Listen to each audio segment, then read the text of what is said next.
এই ছেলে গেঞ্জিটা আমি সেরকম কিনেছি মার্কেটের থেকে। এটা হলো 100 টাকার দাম। এটা হলো 100 টাকা।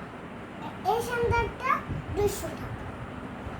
আমি 7:30 বাজে গেছে, 7:30 বেজে গিয়েছে। আমি এখন ঘুমাবো, আমার ছেলে ঘুমাবে এদিকে। সকালবেলা আমরা উঠে নাস্তা খেয়েছিলাম। ছেলে আমার ফ্রি ফায়ার খেলে, তাও ঠিক করে খেলে না, তাও বেকার দেয় না। আচ্ছা আচ্ছা, তো ও ভাত খেয়েছে, আমিও ভাত খেয়েছি। আর তুমি কোথায় ছিল? আর 7টার সময় ও স্কুলে গিয়েছে। কালকে ছিল ভাই? তারপর মিস করতে হবে।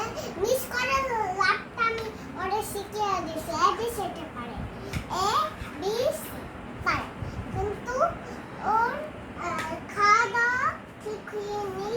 এখন খেয়েছে, খাওয়া দাওয়া করেছে। ও এখন 7:30 বের হবো ইঞ্জেকশন দিতে। ইঞ্জেকশন চলছিল, 7:30 ইঞ্জেকশন দিয়েছে হাতে।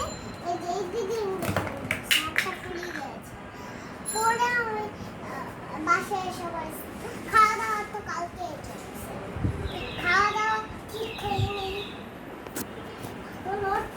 আমি চুল কেটে দিয়েছি, মাঝখানে চুল